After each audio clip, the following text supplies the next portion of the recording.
नमस्कार मेरे प्यारे बच्चों, हिंदी की इस कक्षा में आपका स्वागत है। आज हम पढ़ेंगे हिंदी भाषा हिंदी द्वितीय प्रश्न पत्र पाठ 6 संज्ञा। इस पाठ को प्रारंभ करने से पहले सबसे पहले तो मैं आपसे आशा करता हूं कि आप पूर्णतः स्वस्थ, प्रसन्नचित्त और ध्यानपूर्वक मन लगाकर आप पढ़ रहे होंगे। अपने स्वास्थ्य का, अपने माता पिता का, अपने घर के सदस्यों का ध्यान रख रहे होंगे और साथ ही साथ अपने विद्या अध्ययन को आप निरंतर आगे बढ़ा रहे होंगे। हम पाठ 5 वाक्य विचार तक पढ़ चुके हैं। आज का जो पाठ होगा पाठ 6 संज्ञा होगा। पाठ 6 संज्ञा पढ़ने से पहले हम आपसे अनुरोध हर वीडियो में लगभग कर रहे हैं, फिर से कर रहे हैं कि आप सभी जब भी वीडियो देखें, वीडियो देखने के बाद आप अपना नाम, रोल नंबर, क्षमा चाहते हैं, नाम, कक्षा और वर्ग ये लिखकर भेजें, जिससे आपकी उपस्थिति दर्ज की जा सके। कई सारे बच्चे ऐसे हैं जो वीडियो देख तो रहे हैं परंतु उनका उपस्थिति यहाँ पे दर्ज नहीं हो पा रहा है। उसके लिए आपको नाम, कक्षा और वर्ग टिप्पणी बॉक्स, कमेंट बॉक्स में लिख करके भेजना है। इसके अलावा आप जिन बच्चों के पास अभी किताबें उपलब्ध नहीं हो पाई हैं वो जल्द से जल्द किताबें ले लें, क्योंकि पीटी परीक्षा जल्द ही प्रारंभ होने वाली है। इसके लिए आपको तैयारी पूरी आपकी होनी चाहिए। आप निरंतर अनवरत ध्यानपूर्वक पढ़ते रहिए, जिससे आपको किसी भी तरह की कोई कठिनाई ना आए। आइए अब हम अपने पाठ को प्रारंभ करते हैं। पहला पाठ है, अगला पाठ हमारा पाठ अध्याय 6 संज्ञा। संज्ञा में कोई भी आप संज्ञा का सीधा अर्थ ले सकते हैं।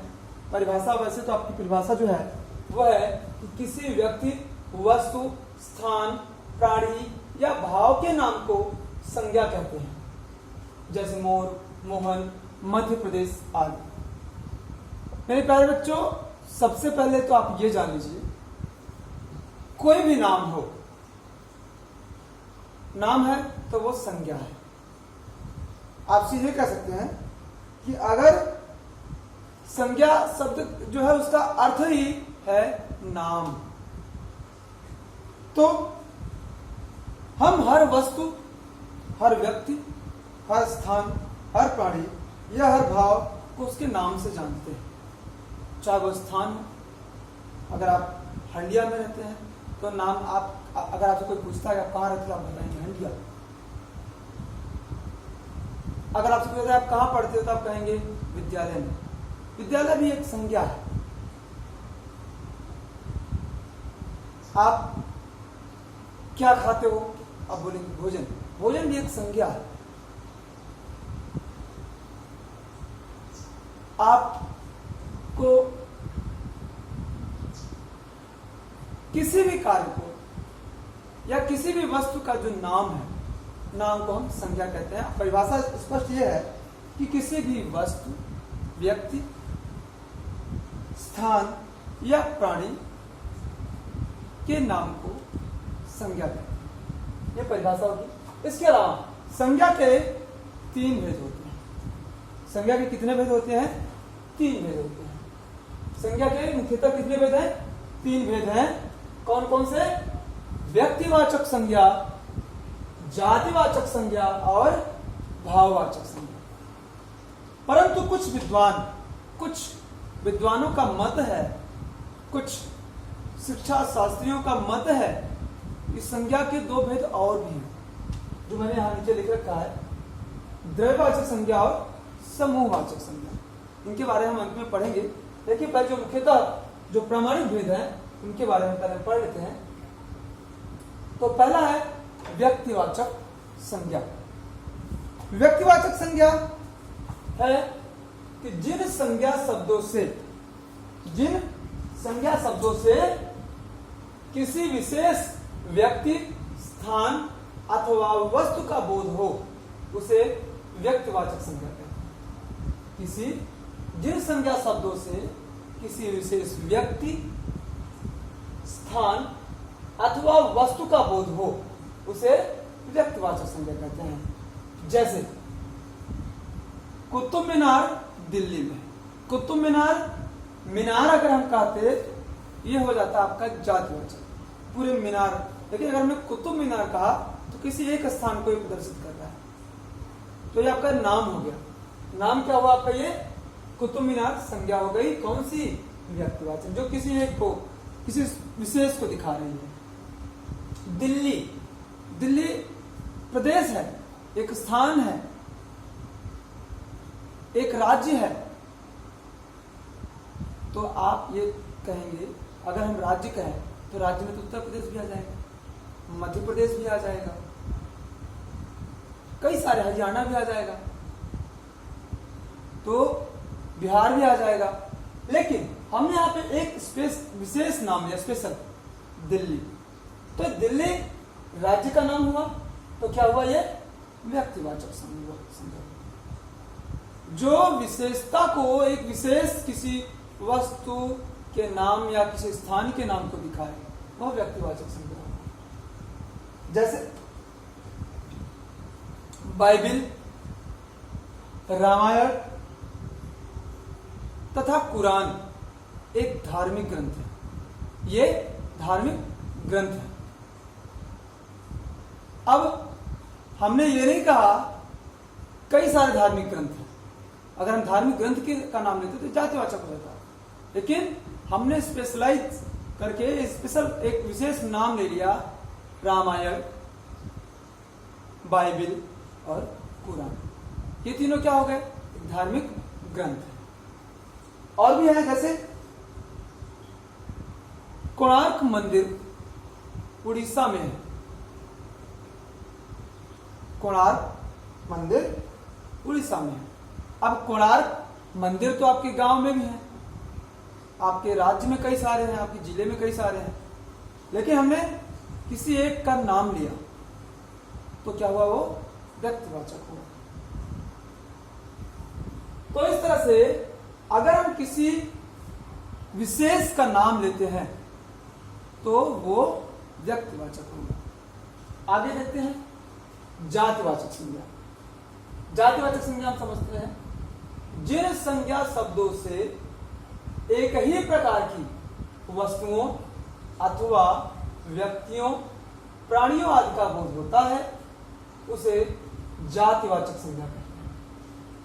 अभी हमने पढ़ा कि किसी विशेष का, लेकिन अभी यहां पर हम क्या कर, एक ही प्रकार की।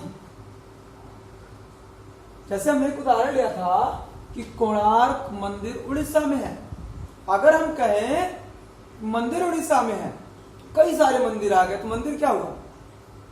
ये जातिवाचक संज्ञा हो जाएगा, जो एक ही प्रकार की वस्तुओं अथवा व्यक्तियों, प्राणियों आदि का बोध कराता है।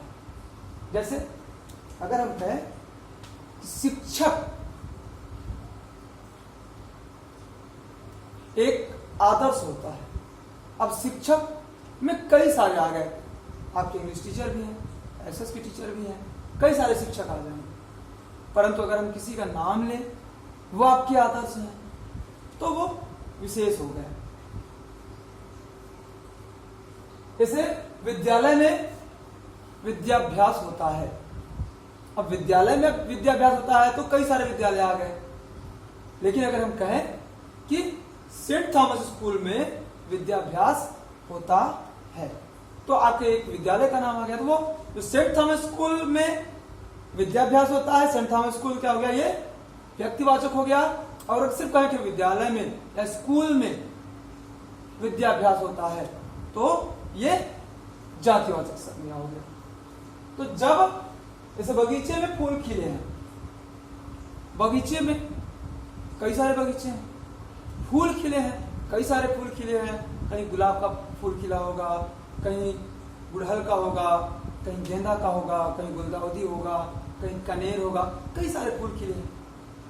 इस तरह से जो फूल है वो हुआ आपका जातिवाचक, अगर इन्हीं में बगीचे में गुलाब का फूल खिले, बगीचे में गुलाब के फूल खिले, तो आपका वो व्यक्तिवाचक हो जाता है। इस तरह से जब हम किसी एक समूह का नाम ले लें, किसी एक कोई ऐसा हम नाम लें, किसी ऐसी संज्ञा का नाम लें जो कई सारे लोगों को एक साथ दिखाता हो, कई सारे जातियों को दिखाता है, कई सारे वैरायटियों को, विशेषताओं को दिखाता हो, वो जातिवाचक संज्ञा है। इसके बाद तीसरा है भाववाचक संज्ञा। भाववाचक संज्ञा क्या है? जिन संज्ञा शब्दों से किसी वस्तु, व्यक्ति, प्राणी तथा स्थान के गुण, दोष, अवस्था तथा स्वभाव आदि का बोध होता है, उसे भाववाचक संज्ञा कहते हैं। अब देखिए, भाव जैसा कि नाम से स्पष्ट हो रहा है कि जो फिजिकली ना हो आपके सामने, मतलब बिल्कुल भौतिक रूप से ना हो, जो केवल भाव रूप से हो, जो केवल हम देख सकते हैं। जिन संज्ञा शब्दों से किसी वस्तु, व्यक्ति, प्राणी तथा स्थान के गुण, दोष, किसी स्थान के गुण, दोष या अवस्था या उनके स्वभाव आदि का बोध होता है, उसे हम भाववाचक संज्ञा कहते हैं। जैसे सबसे प्रेम से बोलो। अब हम क्या बोलेंगे? प्रेम से बोलो का कोई प्रेम कोई वस्तु तो है नहीं, प्रेम तो किसी का कोई जाति तो है नहीं, तो वो क्या है? वो भाव है। आप वो प्रेम मत लीजिएगा कि हम किसी का नाम है प्रेम तो कहिए सबसे प्रेम से बोलो। नाम है नहीं है, क्या ये एक गुण है, एक अवस्था है, भाव है। तो प्रेम से बोलो अर्थात प्रेम क्या हो गया आपका? भाववाचक। इसके अलावा जैसे कमरे में, जैसे गन्ने में मिठास कम है। मिठास तो कोई हम देख तो सकते नहीं कि मिठास ये है, मिठास इतना है, ये मिठास है, हम देख सकते हैं, उसे महसूस कर सकते हैं। तो जिन चीजों को हम महसूस कर सकते हैं वो क्या है? भाव है। और ऐसे जिनको महसूस करे भाववाचक, उनके नाम को हम क्या कहेंगे? संज्ञा। जैसे और हम देख लेते हैं, परिश्रम करने से ही सफलता। तो परिश्रम को हम देखते हैं, जो करेंगे उसे महसूस करेंगे। परिश्रम भी आपका क्या हुआ? भाव हुआ। सफलता वो भी क्या हुआ? भाव हुआ। तो ऐसे शब्द जिनका, ऐसी संज्ञा जिन्हें महसूस कर सकते, वो जिनके हम गुण, दोष, अवस्था, स्वभाव आदि का बोध होता है, उसे हम क्या कहते हैं?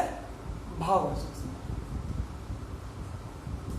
अब यहां पे आपकी किताब में आपके लिए वही गृहकार्य भी होगा, मैंने गृहकार्य में वही आपके लिए दिया हुआ है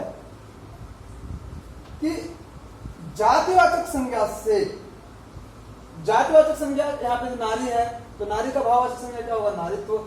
शिशु शब्द है, शिशु का अगर हम भाववाचक बनाएंगे तो शैशव या शिशुता। स्त्री जातिवाचक संज्ञा है, स्त्रीत्व। विद्वान का विद्वता।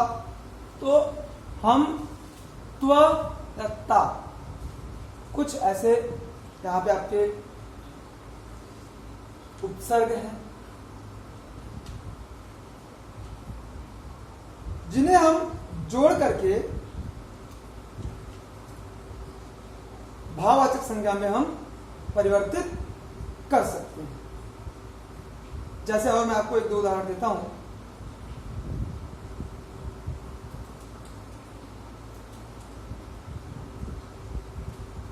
है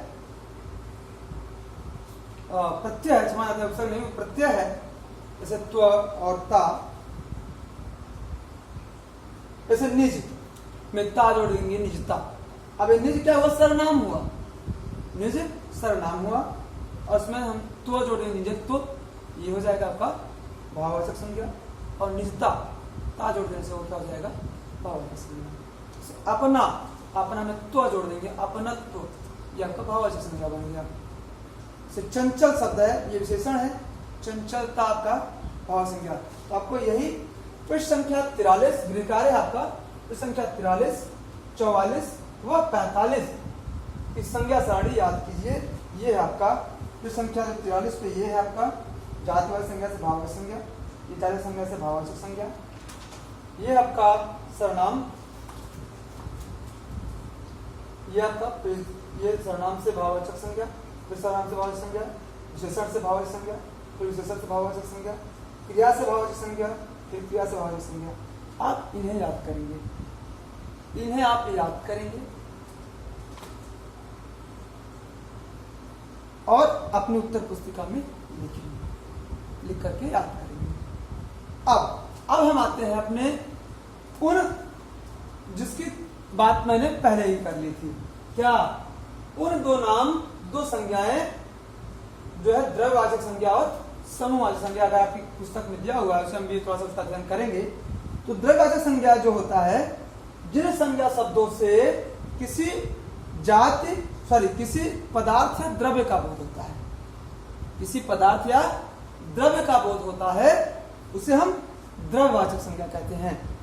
जैसे लोहा, लोहा क्या है, कहते हैं आपको कुछ द्रव्य, सोना द्रव्य, द्रव्य का मतलब ये नहीं होता, द्रव्य का मतलब पैसा नहीं होता, द्रव्य जिसमें द्रव्यमान है। अगर आप साइंस पढ़ते हैं तो द्रव्यमान, मास, तो अगर मास है तभी तो वेट है उसमें, तभी तो मास है, तो वही है। तो जिनका वेट है अर्थात जैसे लोहा, सोना, चांदी, पीतल, अब ये सब क्या हो गया आपके द्रव्यवाचक संज्ञा। इसके अलावा समूहवाचक संज्ञा, समूहवाचक संज्ञा जिन संज्ञा शब्दों से किसी जाति के समूह का बोध हो उसे समूहवाचक संज्ञा कहते हैं। जिन संज्ञा शब्दों से किसी जाति के समूह का बोध होता है उसे हम समूहवाचक संज्ञा कहते हैं। जैसे अगर हम कहें कि सेना, अब सेना में हमने नाम तो नहीं लिया, लेकिन सेना का नाम लेते आपके दिमाग में एक प्रचित्र बन जाता है। अब वो समूह हो गया सैनिकों का, वो समूह हो गया सैनिकों का, तो सेना क्या हो गया आपका समूहवाचक संज्ञा। जैसे झुंड, जानवरों का झुंड, अब जैसे हमने झुंड का नाम लिया आपके दिमाग में आ जाएगा कि पक्षियों का झुंड या जानवरों का, तो अगर जानवरों का दिमाग में आ रहा है तो अब ढेर सारे जानवर बैठे होंगे या खड़े होंगे, वहां इकट्ठे होंगे, तो वो जो झुंड नाम से दिमाग में एक प्रतीक सा बन जाएगा। तो झुंड क्या है, समूहवाचक है, उसके नाम लेने से समूह का बोध होने लगता है कि यहाँ पे काफी सारी संख्या। ये है आपके इस पाठ का अभ्यास कार्य, और अब इस पाठ का अभ्यास कार्य हम आपके अगली वीडियो के साथ भेज देंगे। मेरे प्यारे बच्चों, आशा करता हूँ आप पूरा स्वस्थ प्रसन्नचित होंगे और अपने ध्यान पर अपनी पढ़ाई को आगे बढ़ाएंगे। अगले वीडियो में मिलते हैं, तब तक के लिए धन्यवाद, नमस्कार।